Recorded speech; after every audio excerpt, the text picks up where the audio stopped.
Hey, Algebra 1, Catlin here with your cool down help for Lesson 6, the mystery computations that we did.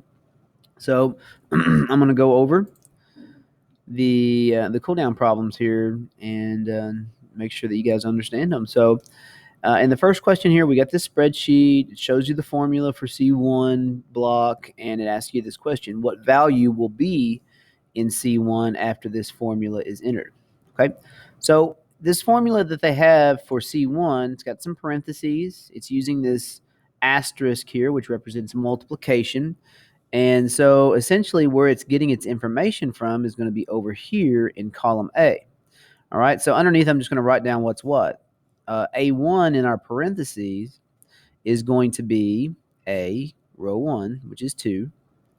And then A2, which is where the 5 is. That's going to be a 5 to replace the A2.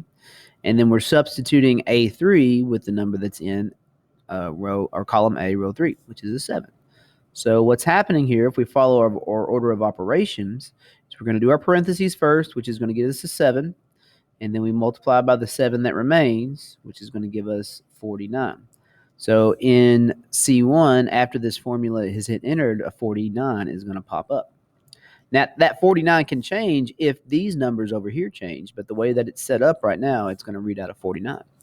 What value will be in cell 1 if the numbers in column A are changed to 1, 2, 3, 4, and 5 in that order? So that's what we're talking about here. This is going to be a 49 until these numbers start to get manipulated.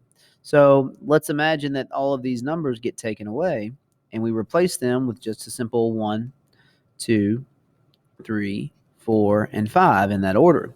What's going to happen to this 49? What is it going to change into? Well, we have to look back at what the formula is having that cell do. That formula is saying take the number that's in A1, which is 1, right? Add it to the number that's in A2, which is a 2, and then multiply it by the number that's in A3, which is a 3. So when you follow the order operations for that process, you get a sum of 3 in the parentheses multiplied by 3, which gives us a product of 9. So whenever all that happens, you're going to get a 9 pop out. All right? So we're starting to understand how these spreadsheets work with cells and formulas.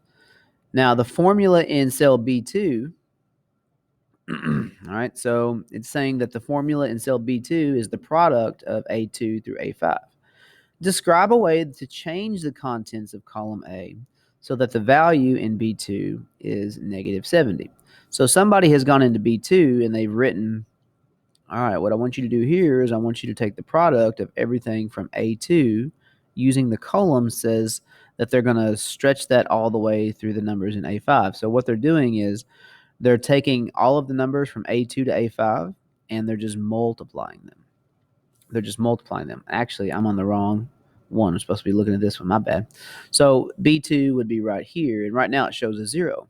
And the reason why it shows a 0 is because they're multiplying all these numbers, A2, A3, A4, A5, and anytime a 0 is part of a product, it's just going to make everything come out to be 0. So that's why it's showing a 0.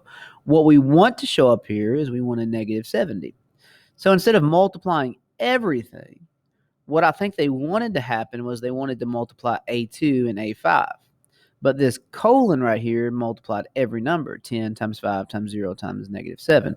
The colon makes a list of all of these being multiplied. And what you want is you just simply want A2 to be multiplied by A5. So there's an easy way to fix that. So what you want to replace this formula with here in B2 is an equal sign.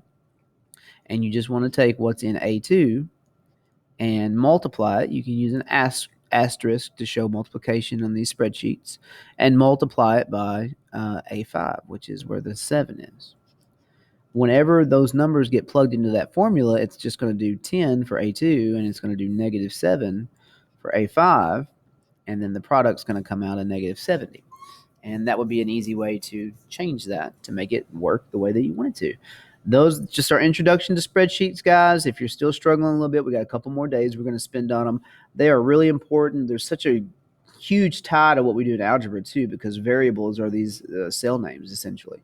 So it's a good practice for us. If you need more help, email me, let me know, ask me in class. Good luck.